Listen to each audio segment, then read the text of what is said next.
할렐루야. 또 하루가 시작되었습니다. 이번 추석 명절이 어제까지였는데 다들 좋은 시간 보내셨나요? 사랑의 교제 가운데 우리 주님께서 함께 하시고 그리고 남은 한 해도 여러분의 삶들과 그리고 자녀들의 삶에 그리고 여러분의 가정 가운데 하나님의 크신 은혜와 복이 임하기를 주님의 간절히 축원합니다.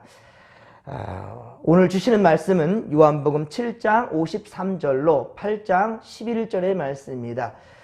간음 중에 잡힌 여자를 용서하는 내용입니다.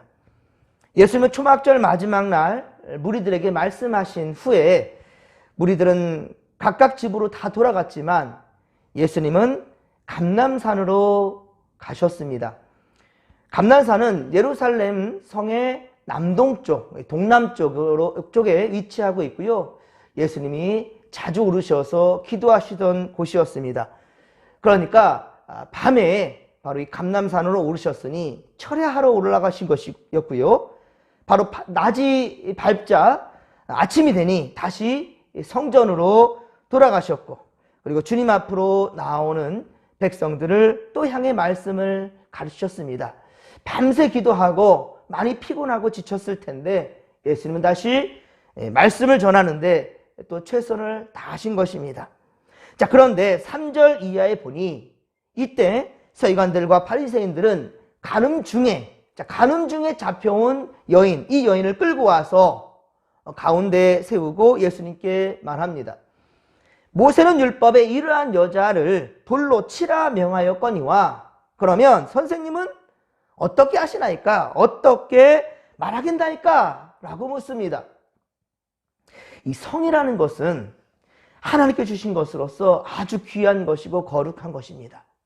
성이라는 것은 부부관계의 성은 죄가 아니지만 오히려 이 아름다운 사랑이지만 다른 이와 함께 나누는 것, 바로 부부관계 이외에 나누는 이 성이라는 것은 범죄 행위가 되는 것입니다. 특히 레위기 20장 10절에 보면 누구든지 남의 아내와 간음하는 자, 곧 그 이웃의 아내와 간음하는 자는 그 간부와 음부를 반드시 죽일지니라 라고 반드시 율법에 이렇게 명시하고 있단 말입니다. 예수님을 잡으려고 하던 제사장들과 바리새인들은 사실 여의치가 않자 앞서 7장 32절과 45절에서 이렇게 예수님을 잡으려고 했다라는 말이 기록되어 있죠. 하지만 여의치가 않습니다. 그러자 예수님을 율법으로 만들어 죄인을 만들려고 하는 겁니다. 율법으로 죄인 만든다면 그 누구도 뭐라 할 수 없겠지요. 또한 1절에 예수님이 여자를 보고 음욕을 품는 자마다 마음에 이미 간음하였다라고 마태복음 5장 28에서 30절에 하셨던 말씀, 직접 말씀하셨던 이 산상수훈으로 바로 정죄하고자 한 것입니다. 본인이 하는 말이었으니 이 본인이 한 말로 죄로 얽어매려 하는 것입니다. 그렇습니다. 서기관들과 바리새인들이 예수님께 질문한 것은 오로지 이 고소할 조건을 얻을 목적이었을 뿐이라는 거예요. 그래서 예수님을 시험하고자 다가온 것입니다. 예수께서 하시는 말씀을 귀 기울이고 그 말씀이 어떠한 것에 대해서 생각해보고 그리고 깨달음을 얻고자 한 것이 아니라 오직 예수님을 붙잡기 위해서 죽이고자 그 수단과 방법으로 바로 예수님께 나온 것입니다. 자, 그런데 예수님은 그들의 질문에 속히 대답하지는 않으시고 이 몸을 굽히사 손으로 땅에 무엇인가를 쓰고 계셨던 거예요. 아마 그는 하나님의 율법도 지키고 이 여인도 살려낼 방법을 지금 생각하고 있었을 것입니다. 이 사람들은 서기관들과 바리새인들은 오직 예수님을 잡아 죽이고자 하는데 혈안이 되어 있지만 예수님은 저들의 집 공격하는 것에 대해서 자신의 신변을 어떻게 보호할 것인가, 그게 아니라 어떻게 하면 율법도 지켜내고 또 저 사람들에게도 다들 시험 들게 할 것이 아니라 깨달음을 줄 것이고 또한 이 여인을 어떻게 보호해낼 수 있을까, 예수님은 그 생각을 하면서 있었던 것이에요. 이제 주님이 말씀하십니다. 7절입니다. 7절을 다 함께 읽겠습니다. 그들이 묻기를 맞이하니 하는지라 이에 일어나 이르시되 너희 중에 죄 없는 자가 먼저 돌로 치라 하시고 아멘. 그리고 다시 몸을 굽혔습니다. 자, 손가락으로 무엇을 또 계속해서 땅에 쓰셨다는 거예요. 그렇습니다. 예수님의 말씀은 하나님의 율법을 지키는 동시에 그 여인을 구할 수 있는 지혜로운 대답이셨습니다. 또한 그것은 사람의 죄성을 깨우치는 말씀이었죠. 그러니 다시 자리에 앉아 무엇인가 썼다라는 것은 이번에는 거기에 있는 모인 모두에게 기회를 주는 것이었죠. 예수께서 하신 말씀, 바로 너희 중에 죄 없는 자가 먼저 돌로 치라. 이 세상에 죄가 없는 자가 없다라는 말인 거죠. 모두 누구든지 다 지금도 다 그런 생각을 하고 있을 겁니다. 나는 아무 죄가 없는데 왜 다른 사람이 이런 문제를 일으키고 물론 이런 죄를 지어서 나를 힘들게 하지? 왜 세상을 어지럽힐까? 왜 도움이 안 되는 말들을 하지? 이렇게 생각한다는 거예요. 내 모습은 돌아볼 생각을 하지 않습니다. 내가 무슨 잘못을 하였고 무슨 죄가 있는지. 여기는 모든 자들이 다 그랬습니다. 그랬으니 예수님을 죄로 얽어매기 위하여서 지금 나왔던 것이지요. 하지만 예수님은 죄 없는 자가 먼저 돌로 치라. 그리고 다시 자리에 앉아서 땅에 무엇인가 썼다는 거예요. 무엇인가 썼다는 게 중요한 것이 아니라 이 또한 역시 잠시 잠깐 기회를 주는 겁니다. 사람들로 하여금 생각할 수 있는 기회를. 세상에 어찌 죄인 아닌 사람이 있겠는가? 평생을 죄로부터 자유한 사람은 한 사람도 없다라는 거예요. 물론 본인이 본인 스스로를 볼 때 깨끗해 보일지 모르겠지만 하나님 앞에서 있는 성도는 절대로 그래서는 안 된다는 것이고요. 그리고 말씀 앞에 설 때 항상 우리는 부끄러울 수밖에 없다라는 것이죠. 이것은 말씀을 통해서 더욱더 깨달아갈 때 그것은 은혜가 배로 될 것입니다. 자, 로마서 3장 10절에 말씀하잖아요. 의인은 없나니 하나도 없다라는 말씀. 그 말씀이 옳다는 말인 거죠. 가는 죄를 지은 여인도 예수님을 미워했던 서기관들과 이 바리새인들도 다 죄인이었고 모든 사람이 다 죄인이란 말입니다. 그러므로 우리는 남을 정죄하거나 그리고 비난하는 것을 정말 조심해야 된다는 거예요. 이제 그들은 주님의 말씀을 듣고 양심의 가책을 받아서 어른으로부터 시작하여 젊은이까지 하나하나씩 다 그 앞에서 떠나간다는 거예요. 그리고 오직 예수님과 그 가운데 섰던 여자만 단 둘이만 남아 있습니다. 그렇습니다. 양심이라는 것은 하나님께서 주신 도덕적 분별력과 판단력입니다. 그런데 이 도덕적 분별력과 판단력을 가려버린 것이 무엇인가? 이기적인 마음이요, 인간의 더럽고 악한 마음이라는 거예요. 악한 마귀가 주는 생각들이라는 것이지요. 사람은 양심 때문에 악을 깨닫고 부끄러워하고 그리고 그 형벌을 두려워할 줄 아는 자들이 되어야 된다는 겁니다. 그런데 그것마저 모르는 사람은 우리가 뭐라 하지요? 금수만도 못하는 사람이다라고 말하지요. 악한 영들은 그런 사람을 도구 삼아 바로 세상을 더욱 어지럽게 만들어 간다는 겁니다. 이에 예수님은 여자에게 묻습니다. 너를 고발하던 그들이 어디 있느냐? 너를 정죄할 자가 없느냐? 너를 정죄하는 사람들이 있냐 없냐? 라고 묻는 거예요. 다 알면서 왜 묻습니까? 이 또한 역시 여자에게 기회를 주는 거죠. 누가 봐도 지금 하나씩 돌을 놓고 다 각각 흩어졌잖아요. 근데 예수님은 그 여자에게 묻는 거예요. 너를 정죄하던 사람이 다 어디 갔느냐는 거예요. 우리 함께 11절 말씀을 또 같이 한번 읽겠습니다. 대답하되 주여 없나이다. 예수께서 이르시되 나도 너를 정죄하지 아니하노니 가서 다시는 죄를 범하지 말라 하시니라. 아멘. 여기 중요한 말씀이 있습니다. 나도 너를 정죄하지 아니한다. 네가 죄인이다 죄인이 아니다라고 이것을 정리해서 말하는 것이 아니라 네가 죄인이 아니다라고 말하는 것도 아니고 율법으로 말한다면 넌 죄인이야. 죄를 지은 게 맞아. 그런데 그 뭐라 말하냐면 가서 다시는 죄를 범하지 말라라는 말씀 가운데 지금 담겨 있는 거예요. 가서 다시는 죄를 범하지 말라. 그럼 지금 죄인이라는 말이잖아요. 지금 죄 지었던 것을 다시 하지 말라는 말인 거죠. 그러니까 예수님은 분명 죄를 죄로 이 얘기를 하고 말한 거예요.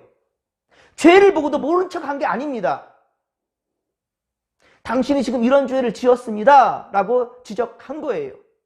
그런데 이에 대해서 기분 나빠해버린다 한다면 이 죄를 깨닫지도 못하거니와 또 다른 삶을 주께서 원하시는 삶으로 한 걸음도 나갈 수가 없었을 것입니다. 여러분 오늘 성경 말씀을 잘 보시기 바랍니다. 예수님은 몰려든 사람들에게 죄가 없는 자가 먼저 돌로 치라 그렇게 말씀하셨지요. 그러자 자신의 죄를 알기 때문에 다들 물러선 거잖아요. 최소한 일이 된다는 거예요. 자신의 죄가 무엇인지를 알아야 된다는 거예요.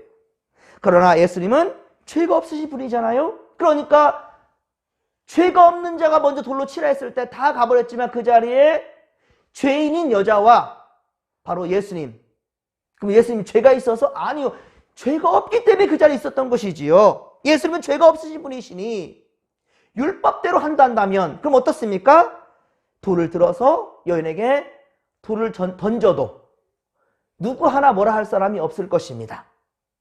예수님은 돌로 들어서 마땅히 그 여자에게 던졌어야 될 텐데 그러지 않았어요. 예수님은 이 여인에게 말씀하시기를 나도 너를 정죄하지 아니한다 라고 말씀합니다. 이것은 나도 너 죄인인지 아닌지 나는 모르겠다 이 말이 아니라니까요. 다시는 이런 죄를 짓지 말라라고 말했기 때문에 다시는 이런 죄를 넌 지금 지었다는 거잖아요. 그리고 가서 다시는 죄를 범하지 말라. 누가복음 5장 32절 누가복음 5장 32절에 보면 주님은 이 땅에 오신 목적에 대해서 내가 의인을 불러 온 것이 아니요 죄인을 불러 뭐하러 왔다? 회개시키려고. 죄인을 불러 회개시키러 이 땅에 왔다라고 예수께서는 말씀하셨습니다. 이 땅에 오신 목적에 대해서 말씀하신 거예요. 그렇습니다. 예수님은 죄인인 그 여인에게 바로 회개할 기회를 주신 것입니다. 사랑하는 성도 여러분, 오늘 우리는 어제의 죄를 다시 하지 않아야 된다는 거예요. 잠언서 26장 11절 잠언서 26장 11절에 보면 개가 그 토한 것을 도로 먹는 것 같이 미련한 자는 그 미련한 것을 거듭 행하느니라 라고 말씀하고 있습니다. 우리가 때로 죄를 짓고 깨달을 때가 있지요. 그럴 때 뭐라 합니까? 다시는 이거 하지 말아야지. 다시는 안 해야지. 그리고 더 감사한 것은 믿음의 권속들은 이걸 놓고 기도를 하지요. 여러분 그 감정적에 치쳐서 내가 하지 말아야 됐다라고 다짐하는 것 여기서 멈추면 아니 됩니다. 중요한 것은 기도하며 하나님 앞에 나아가야 됩니다. 그럴 때 우리 마음은 주의 마음으로 다스려질 수가 있다는 겁니다. 그럼 그러지 아니한다면 우리는 어제 했던 그 죄 그리고 어제 그 부끄러운 모습을 다시 해가는 거예요. 그리고 부탁드리건대 다른 이의 죄를 지적하기 전에 먼저 자신의 눈에 들어있는 들보를 다시 한번 볼 수 있기를 바랍니다. 그것이 지혜라는 거예요. 오늘 찬양했던 찬양의 가사처럼 내가 예수 믿고서 죄사함 받아 나의 모든 것 다 변했다. 지금 내가 가는 길 천국길이요 주의 피로 내 죄를 씻겼다. 나의 모든 것 변하고 그 피로 구속을 받았으니 하나님은 나의 구원 되시오니 내게 정죄함 없겠네. 이것은 내게 어떠한 죄도 없다라는 것이 아니라 항상 죄가 그렇게 우리 삶에 도사리고 있지만 내 삶 가운데 있지만 그러나 내가 예수를 믿음으로 말미암아 의인으로 부름을 받았다라는 것, 칭함을 받았다. 이신칭이다. 믿음으로 말미암아 의인이라 칭함을 받고 있다. 주님은 그래도 나를 사랑해 주시는구나. 바로 오늘의 말씀인 거죠. 다시는 이런 죄를 짓지 말라. 예수께서 여인에게 하신 말씀. 땅이 엎져서 무엇인가 쓰셨다. 이 시간을 그 많은 사람들에게 생각할 수 있는 기회를 주신 겁니다. 그랬을 때 그나마 생각을 한 사람들은 돌을 하나씩 다 내리고 다시금 돌아가 버렸다는 거예요. 부끄러움이라는 것을 아는 자들이라는 것이지요. 그렇습니다. 우리는 예수님의 피로 말미암아 죄 사함 받은 백성들이라는 거예요. 그런데 어찌 세상 것들을 기웃거리며 그리고 믿음 없는 언행을 우리가 할 수 있겠습니까? 버렸다라고 완벽하게 하나님 내가 잘못했습니다. 이거 다 털어내겠습니다. 라고 했는데 또다시 왜 그것을 들춰내고 붙잡고 그렇게 살아가려 하는 거예요. 아니라는 것이죠. 이때는 7길로 한 길로 왔다 7길로 도망갔던 마귀들이 다시금 얼싸좋다 달려와서 또 달라붙을 것입니다. 사랑하는 우리 진목교회 성도 여러분, 세상길로 가지 마시고 오직 정직한 믿음으로 오늘도 살아갈 수 있기를 코람되어 하나님 앞에 있기를 주님의 간절히 축원합니다. 말씀과 기도로 거룩해지며 택함받은 백성답게 은혜의 삶이 될 수 있도록 여러분 우리 더욱더 힘쓰고 애쓰십시다. 내 안에서 솟구쳐 오르는 분노의 말들은 그 말이 아니라 내 안에서 끊임없이 말씀해 주시는 바로 성령 하나님의 음성에 귀 기울이시고 더욱더 회개하십시다. 회개 없는 인생은 절대로 새로운 것으로 추구할 수도 없거니와 그 삶을 우리가 영위할 수도 없다라는 거예요.